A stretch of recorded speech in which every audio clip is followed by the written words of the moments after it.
예, 우리가 방금 예수님의 족보를 우리가 다시 한번 읽어봤습니다. 우리가 지난주에 1절부터 5절까지의 그 아브라함부터 시작되는 족보를 우리가 살펴봤지만 역시 지난주에 우리가 살펴봐서 내용들을 확인했다고 하더라도 여전히 족보는 우리에게 크게 이렇게 느낌이 없게 다가올 수도 있습니다.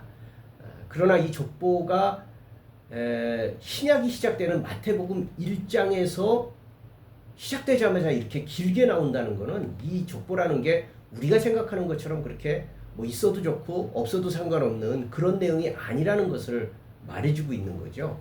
우리는 계속 예수 그리스도의 족보라는 그런 이름으로 이 족보가 시작되고 있는 것을 보았습니다.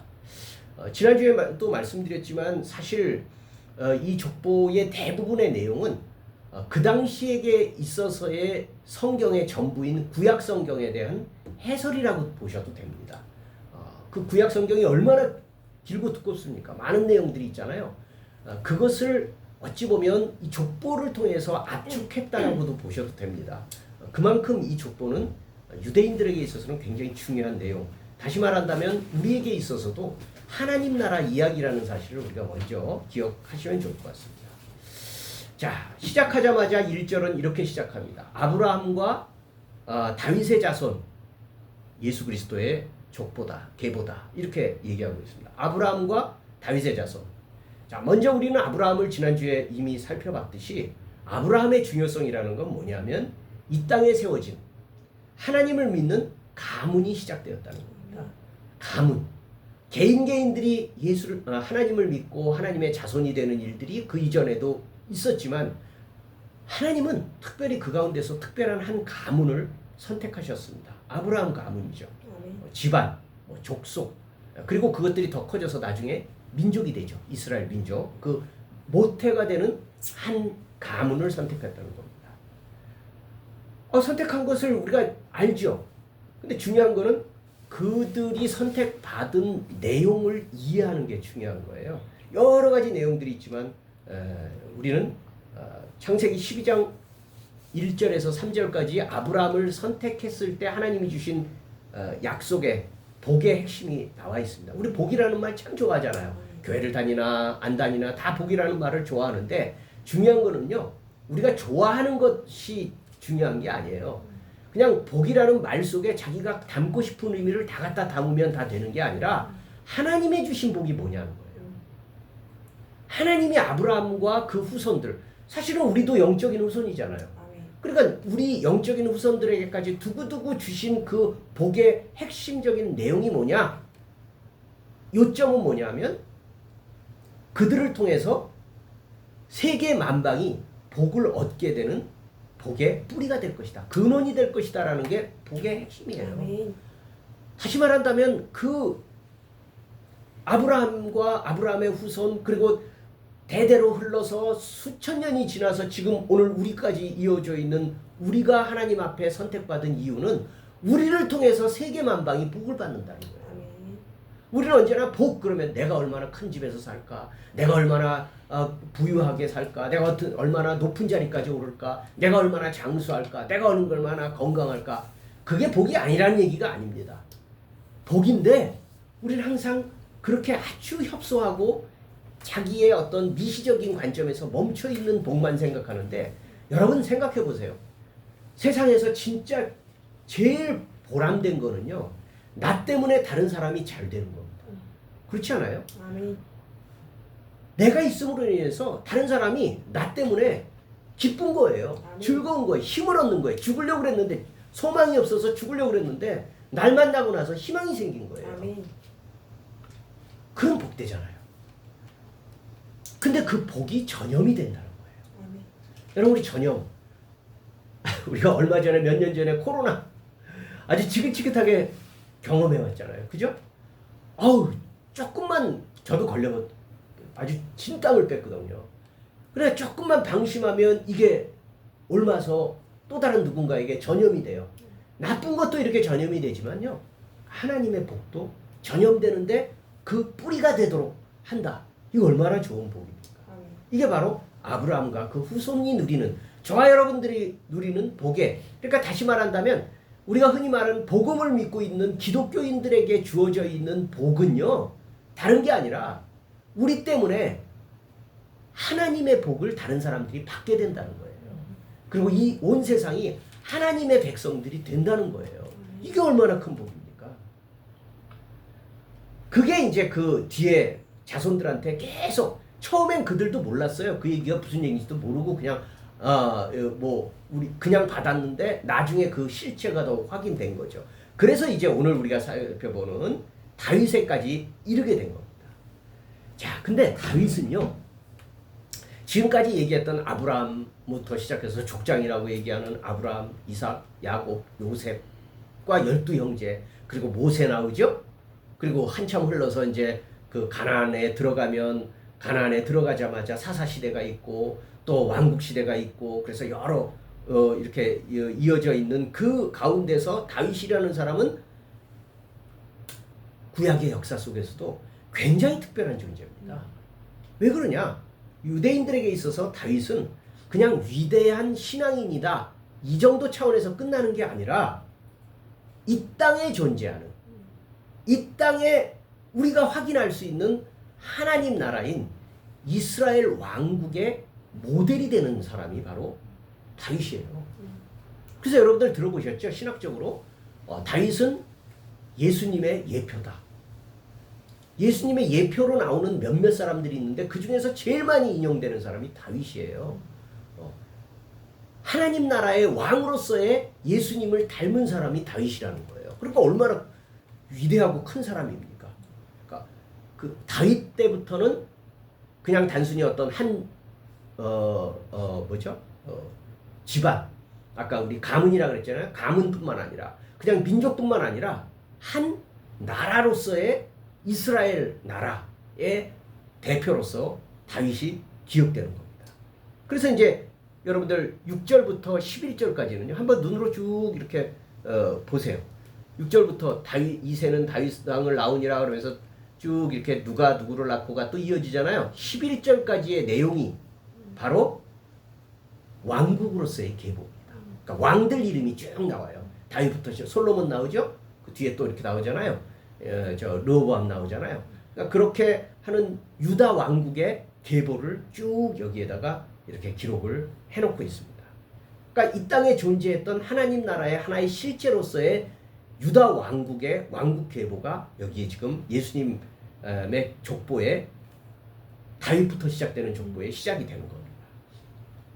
자, 그럴 때 우리가 하나 확인을 할 게 있습니다. 여러분, 성경이 가르치는 하나님 나라, 뭐 천국이라고 얘기해도 좋습니다. 천국은 도대체 어디 있는 겁니까? 그 천국은 뭘까요?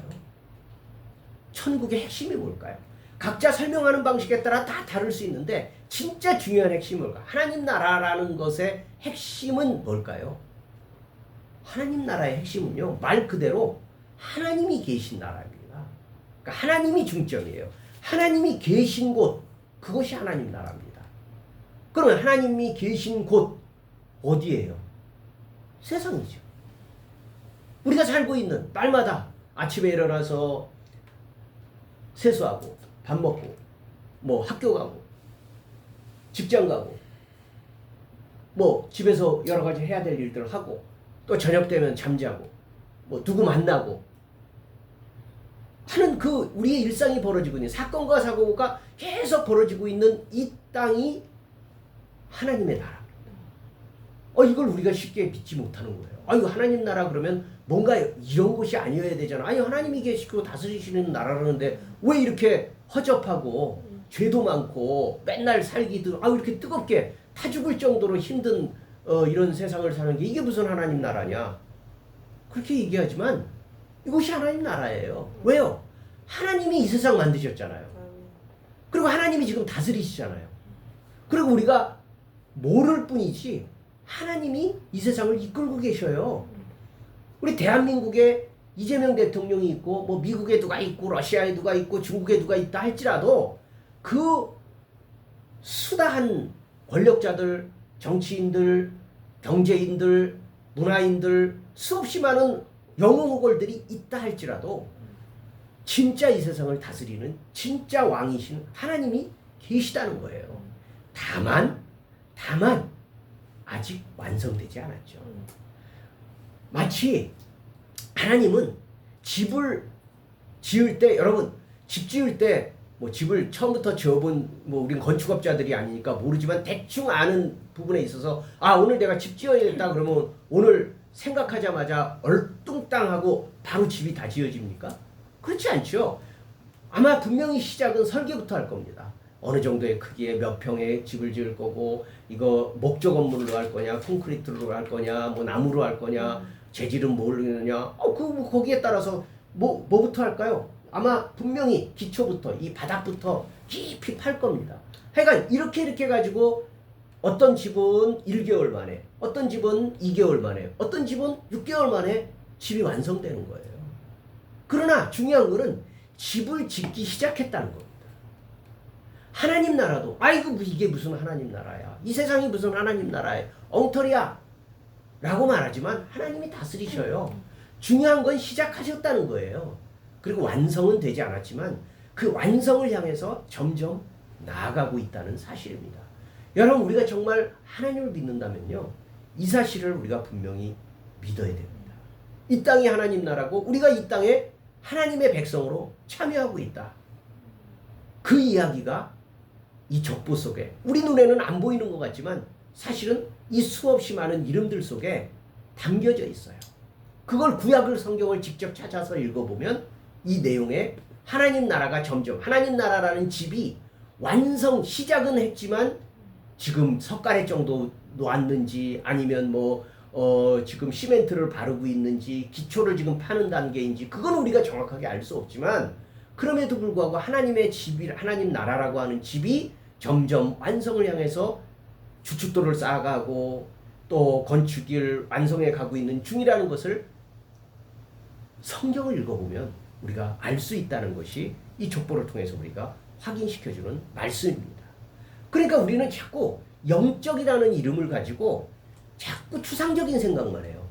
천국, 하나님 나라, 그럼 어딘가를 자꾸 떠나야 되고 여기가 아닌 어딘가에 있을 것 같고, 하나님은 여기 안 계시고 항상 뭔가에 다른 곳에 계시고, 그리고 하나님이 계신다 할지라도 우리는 주일날 예배 시간에 모여 앉아 있어서 예배를 드려야만 비로소 하나님이 여기 계시고, 우리가 그 예배가 끝나는 순간부터 밖으로 나가면 그때부터는 세상이고, 이렇게 생각하는 것은 전혀 영적이지 않은 생각이에요. 그렇지 않습니다. 어느 곳에도 다 하나님이 계시고 아무리 나쁜 놈의 머릿속에도 하나님은 역사하십니다. 자, 그래서 이제 그 이야기들이 쭉 이어져 왔는데 그 구약 이야기를 그렇다고 이 자리에 앉아서 다 할 수는 없기 때문에 거기 어쨌든 핵심은 그런 거다라는 말씀을 드립니다. 그러나 중요한 것은 하나님 나라의 집이라는 것이 완성을 향해서, 그럼 구약 시대는 그렇게 흘러와서 이스라엘이 이렇게 있었고, 자, 지금 신약에 와서 예수님 이후에는 우리가 어떤 형태로 우리가 하나님 나라를 조금 더 확실하게 볼 수 있죠? 교회라는 모습으로 나타나 있잖아요.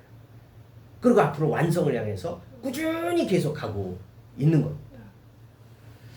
자, 그러면 우리가 다시 한번 아브라함 가문의 선택이 어떤 의미를 지니고 있는지, 아까 얘기했었죠. 우리 창세기 12장에 보면 그 아브라함의 가문을 선택한 것을 통해서 세상 만방이 복을 얻는 복의 근원이 될 것이다라는 그 약속이 있었다고 그랬잖아요. 그 약속을 모세 때는, 우리 모세는 굉장히 또 중요한 인물이잖아요. 그 모세라는 사람을 통해서 이스라엘의 율법이 주어졌고, 그래서 대대로 지켜야 될 십계명을 비롯해서 영원토록 우리 하나님의 백성들이 지켜야 될 하나님의 원칙이 모세 때부터 주어졌거든요. 자, 거기서는 하나님의 복이 이들에게 어떻게 확인되는지 봅시다. 출애굽기를 한번 찾아보시기 바랍니다. 구약성경 110페이지입니다. 구약성경 110페이지 출애굽기 19장 4절부터 6절까지. 우리는 사실 집에서 마음은 원이지만 성경을 읽을 기회가 많이 없잖아요. 그러니까 여기서라도 우리가 성경을 직접 찾아서 한번 내 눈으로 한번 읽어보면서 찾아보도록 합니다. 출애굽기 19장 4절에서 6절 한번 읽어봅니다. 시작. 내가 애굽 사람에게 어떻게 행하였음과 내가 어떻게 독수리 날개로 너희를 업어 내게로 인도하였음을 너희가 보았느니라. 세계가 다 내게 속하였나니 너희가 내 말을 잘 듣고 내 언약을 지키면 너희는 모든 민족 중에서 내 소유가 되겠고 너희가 내게 대하여 제사장 나라가 되며 거룩한 백성이 되리라. 너는 이 말을 이스라엘 자손에게 전할지니라. 이게 모세가 하나님을 만나서 모든 백성에게 전하라는 율법화된 형태로 제일 처음 받은 명령, 말씀입니다. 어떻게 해요? 내가 너희를 인도하였다. 쉽게 말, 우리식으로 말한다면 구원했다는 거예요. 우리는 하나님의 구원을 다 경험했잖아요. 근데 우리는 다 하나님의 구원을 그냥 어떤 소유물 소유한 것처럼 그냥 만족하는 것으로 끝내요. 소유물 소유한다는 게 뭐예요? 우리 집에 오늘 냉장고 들여왔어. 이제 오늘부터 이 냉장고는 내 소유야. 아니면 나 오늘 나가서 어디 가서 핸드폰 새로 샀어. 오늘부터 이 핸드폰은 내 소유야. 내 거야. 구원도 이런 식으로 생각하는 거예요. 하나님이 우리에게 구원을 주셨어. 이 구원 오늘부터 내 거야. 아닙니다. 우리가 그렇게 구원을 하나님이 주시는 은혜를 내 소유물처럼 내 마음대로 그렇게 생각하면 안 됩니다. 하나님은 우리에게 이렇게 구원의 경험을 주셨는데 그 이유가 있다는 거예요. 우리가 내게로 인도하였음을 너희가 보았느니라. 그러면서 세계가 다 내게 속하였느니 온 세상은 다 내 것인데 특별히 너희를 그 가운데서도 골라냈다. 모든 세계가 다 내 것이지만 그럼에도 불구하고 그 가운데서도 특별히 너희를 골라냈다. 그러면 이스라엘도 골라냈지만 저와 여러분들도 하나님이 골라내신 거예요. 근데 골라내신 이유가 있다는 거예요. 그게 좀 전에 읽었던 6절입니다. 왜 골라내셨냐? 너희가 제사장 나라가 되고 거룩한 백성이 되게 하기 위해서 골라냈다는 거예요. 자, 제사장 나라는 뭘까요? 제사장이 하는 역할이 뭐죠? 제사장은요, 제사 드리는 거죠. 맞습니다. 구약시대의 제사장은 제사장을 드렸어요. 중요한 건 그 기능인데 그 기능의 목적이 뭐예요? 제사라는 것 자체는요. 우리가 죄로 인해서 하나님과 멀어졌어요. 하나님을 떠났어요. 멀어져 있어요. 원수가 됐어요. 그 원수되어서 멀어진 그 관계를 화해시키는 역할. 사람을 하나님께로, 하나님을 사람에게로 이렇게 이끌어들이는 중재자 역할. 우리 중재라는 말 알죠? 우리 전쟁 나도 그러잖아요. 요즘에도 그렇잖아요. 이렇게 전쟁 나니까 어떤 나라하고 전쟁이 났는데 어떤 나라들이 중재에 와서 너 이제 그만 싸워. 평화협정 맺어. 그러면서 나라들이 이렇게 끼어들잖아요. 그게 중재예요. 중재. 복덕방도 중개잖아요. 중개업이라고 그래요. 그러니까 중간 사이를 멀어져 있는 중간 사이를 연결시키는 게 그게 제사장이 하는 역할이에요. 그러니까 너희로 하여금 무슨 역할이라고 하는 거예요?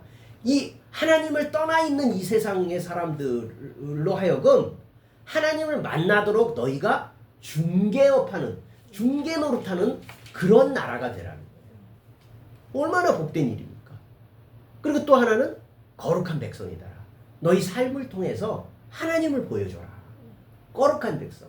하나님을 드러낼 수 있는 그런 백성이 되라는 것이 바로 우리에게 주신 구원의 핵심입니다.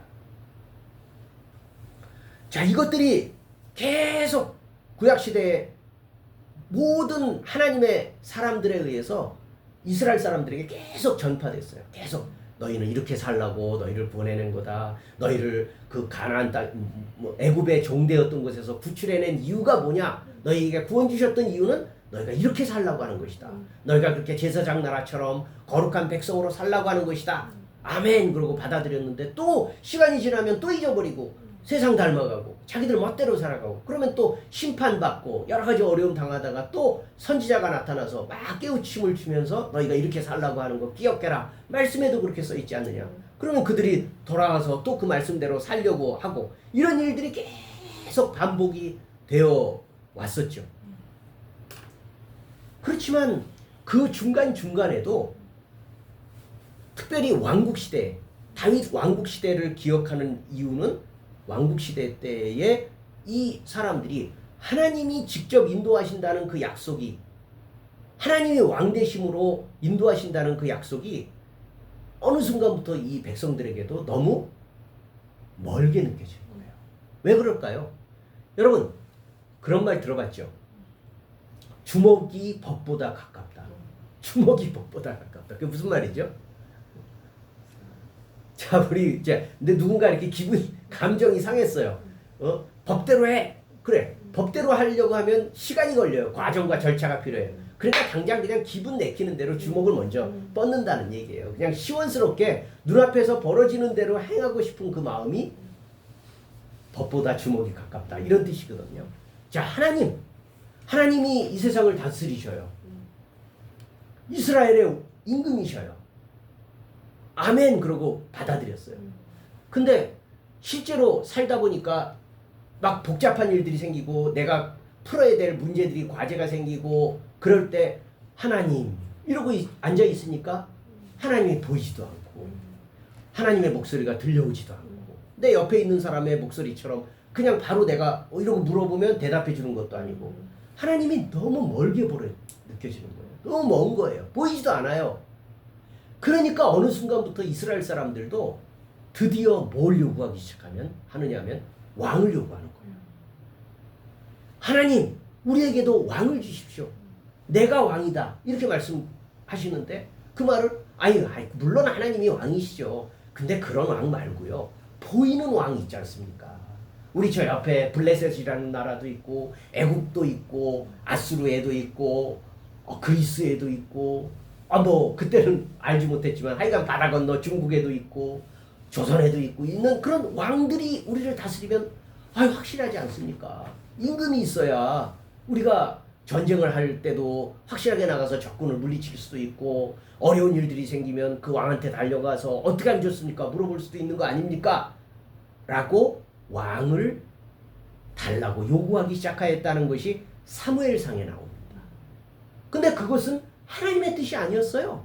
왜요? 사무엘은 그걸 간파했어요. 그거는 곧 인간왕을 달라는 얘기는 다시 말한다면 하나님을 더 이상 왕으로 인정하고 싶지 않다는 뜻이다 라는 걸 알고 있었기 때문이죠. 그래서 처음에는 그걸 원치 않았지만 백성들이 하도 왕 좀 주십시오. 왕 좀 주십시오. 왕 좀 주십시오. 그러니까 하나님이 마지못해 허락은 하십니다. 그러나 그 허락하신 왕정 제도의 모습은 우리가 흔히 알고 있는 그런 다른 나라 왕과는 너무나도 다른 모습입니다. 그 왕이 어떤 모습이냐면 미리 그렇게 얘기를 해주는 겁니다. 너희가 왕을 요구하는데 너희가 왕을 준다 할지라도 세상에 있는 왕이라는 게 어떤 것인지 내가 알려주마. 기억해라. 사무엘상 12장에 그 내용이 나와 있어요. 어떻게 나오느냐면 너희가 구한 왕, 너희가 택한 왕을 보라. 너희가 택한 왕은 이런 것이다 라고 하면서 얘기하는 것이 어떤 것들이 있냐면 너희가 가지고 있는 밭을 빼앗을 것이고 힘을 가지고 밭을 빼앗을 것이고 너희 딸들을 데려다가 하인처럼 부려먹을 것이고 왜 그러십니까? 라고 물으면 내가 왕이야 라고 해요. 내가 권력을 갖고 있잖아. 그 입 닥치고 내 말을 따라 라고 하는 그 제왕, 우리 흔히 말하는 세계의 제왕이라고 하는 왕 제도가 인간 안에서 만들어질 것인데 이스라엘도 그렇게 되면 안 된다는 겁니다. 그러면 왕이면 왕이지. 우리가 알고 있는 왕은 절대자잖아요. 모든 걸 결정할 수 있는 사람의 생사 여탈까지도 쥐고 관장할 수 있는 그런 게 진짜 왕이잖아요. 그러나 이스라엘에게 주는 왕은 그런 왕제도가 아니라는 겁니다. 12장 제가 11절부터 눈에 보이는 것만 중요한 것들만 읽어볼게요. 이렇게 말씀합니다. 12절 보면 너희의 하나님 여호와께서 너희의 왕이 되심에도 불구하고 너희가 내게 이르기를 아니라 우리를 다스릴 왕이 있어야 하겠다 하였도다. 이제 너희가 구한 왕, 너희가 택한 왕을 보라. 여호와께서 너희 위에 왕을 세우셨느니라. 그러면서 왕을 세우셨다. 왕을 주마. 요구하니까 주마. 그러나 조건을 줍니다. 14절. 너희가 만일 여호와를 경외하여 그를 섬기며 그의 목소리를 듣고 여호와의 명령을 거역하지 아니하며 또 너희와 너희를 다스리는 왕이 너희의 하나님 여호와를 따르면 좋지만 너희가 만일 여호와의 목소리를 듣지 아니하고 여호와의 명령을 거역하면 여호와의 손이 너희의 조상들을 치신 것 같이 너희를 치실 것이라. 자, 요약하면 뭔지 아세요? 왕을 세우마. 너희들 마음대로 너희들 말대로 왕을 세워줄게.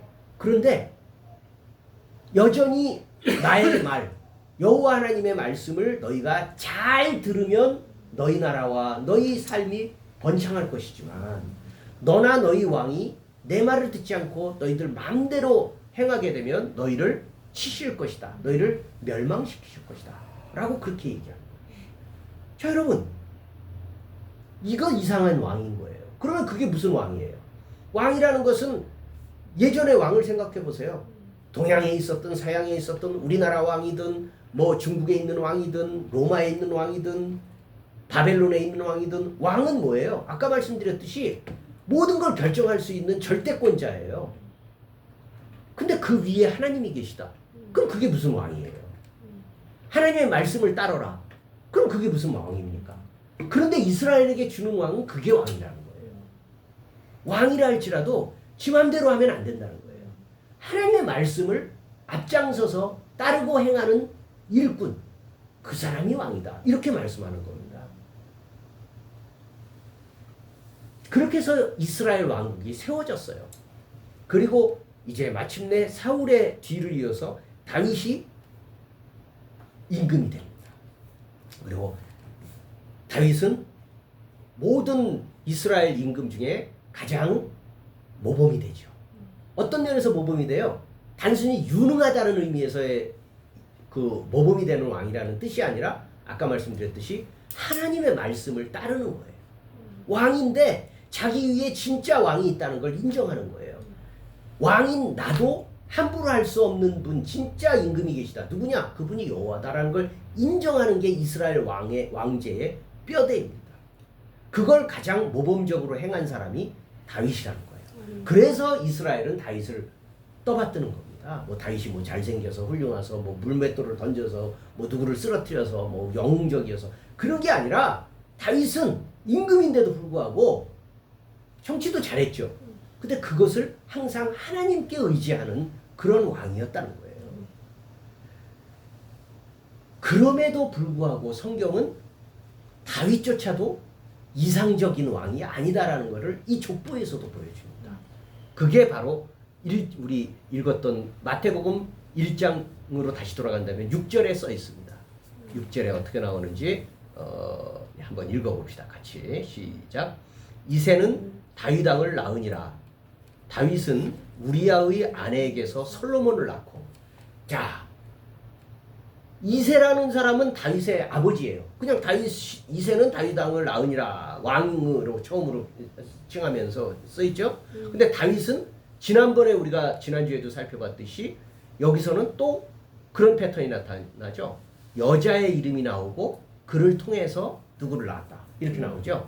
앞서 우리가 살펴봤던 뭐 다말에게서 베레스, 또 뭐 살모는 라벡에서 보아스 이렇게 나왔듯이 여기서도 다른 것에는 그냥 낳고 누가 누구를 낳고 누구가 이렇게인데 요 6절에서는 다윗은 우리아의 아내에게서 솔로몬을 낳고 이렇게 나와 있습니다.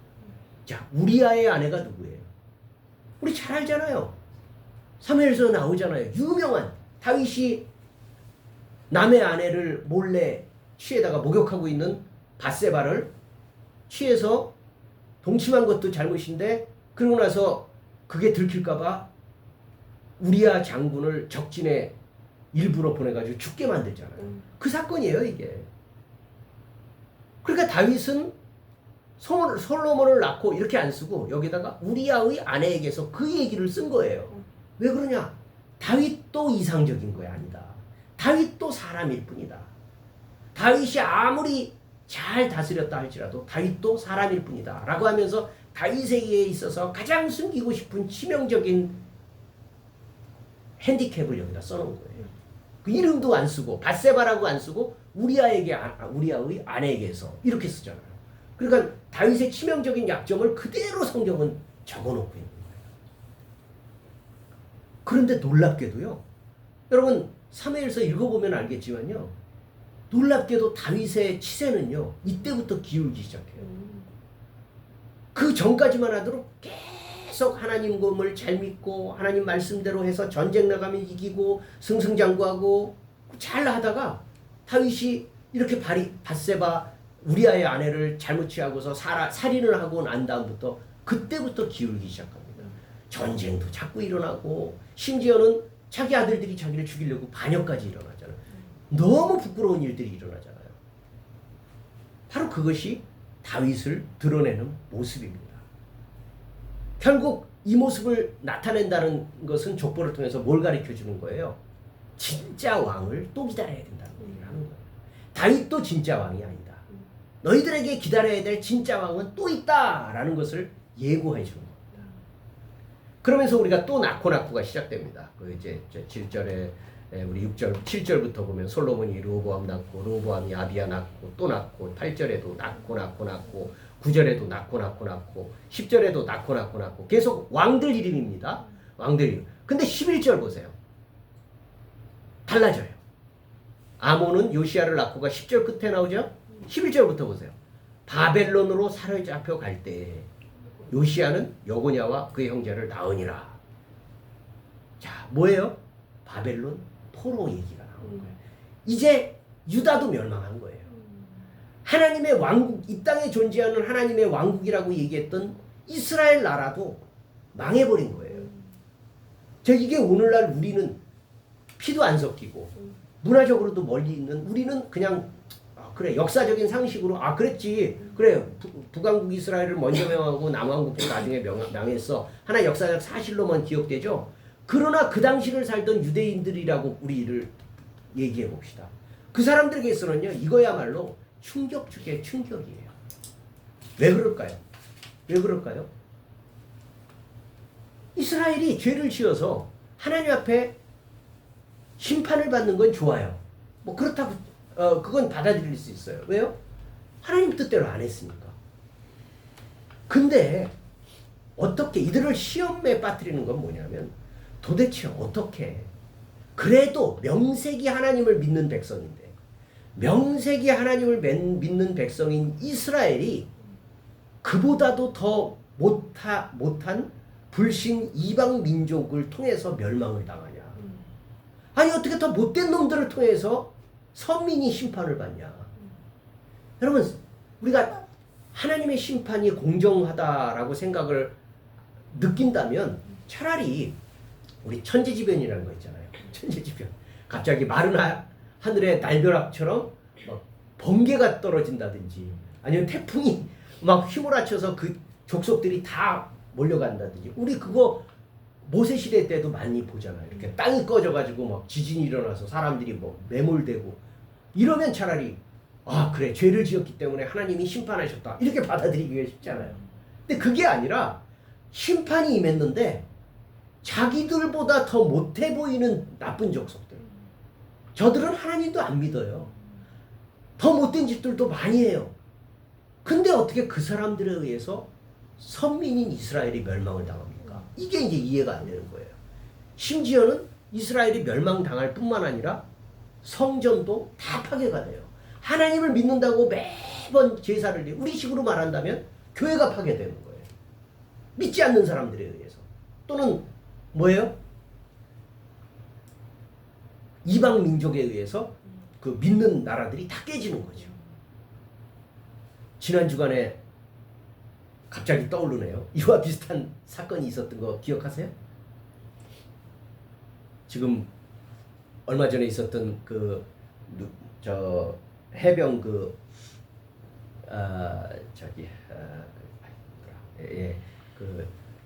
최상병 사건, 네, 그 관련 연루의 문제들 때문에 우리나라에서 제일 큰 여의도 순복음교회하고 그리고 극동방송의 김장한 목사님이 압수수색을 받았잖아요.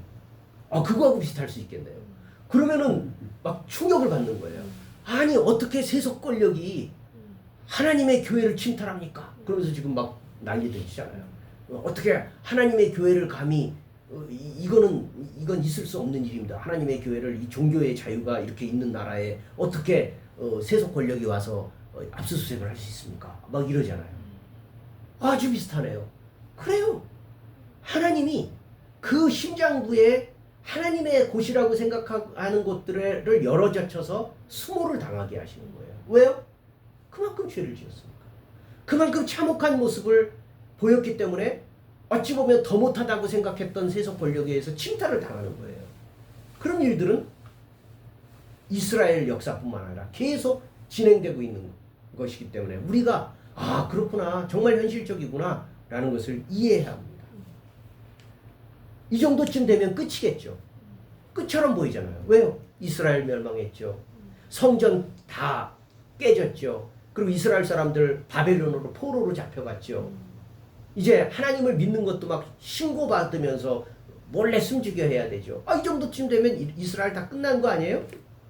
그러나 그건 우리가 생각할 때 끝이라는 거예요. 우리가 생각할 땐 끝이지만 하나님은 이제 또다시 방향을 바꾸십니다. 초점을 바꾸셔서 말씀의 방향이 매우 독특하게 변합니다. 어떻게 해요? 말하자면 이런 식이에요. 그래, 혈육으로서의 이스라엘 너희도 망했다. 그러나 영적으로는 더 새로운 단계, 이제야말로 진짜 그동안 기대했던 진짜 왕을 보내실 것이다. 이렇게 약속해주고 있는 거예요. 그게 15절까지의 구약의 역사 전체입니다. 구약의 역사의 최종은 결국은 뭐예요? 이스라엘은 망했다. 이스라엘은 망했다. 눈앞에 보였던 그 뼈대는 다 무너졌다. 마치 교회가 다 무너졌던 것처럼. 예수님 이후에도 사실 그런 일들이 있었잖아요. 예수님 이후에도 이스라엘은 기독교 왕국들이 이슬람 국가에 의해서도 망했고 계속 망했잖아요. 그런 일들을 하나님이 허용하신다는 거예요. 왜 허용하시냐? 진짜 왕을 찾으라는 거예요. 진짜 왕. 그러면서 이제 드디어 오늘 우리가 읽었던 절정, 드디어 신약으로 넘어오는 거예요. 그게 16절입니다. 16절. 야곱은 마리아의 남편 요셉을 낳았으니 마리아에게서 그리스도라 칭하는 예수가 나시니라. 그래서 15절까지가 구약이라면 16절은 드디어 이제 예수님 이야기, 우리가 흔히 말하는 신약의 시작을 마태는 쓰고 있는 겁니다. 근데 여러분 거기서도 또 그렇잖아요. 야곱은 요셉을 낳고 요셉은 예수를 낳으니라 이렇게 안 쓰고 야곱은 마리아의 남편 요셉을 낳았으니 마리아에게서 그리스도라 칭하는 예수가 나시니라.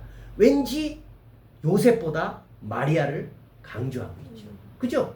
마리아를 더 강조하고 있어요. 그러니까 지금까지 우리는 족보, 대한민국 족보도 그래요. 우리나라 남자 위주잖아요. 남자 위주로 다 돼 있어요.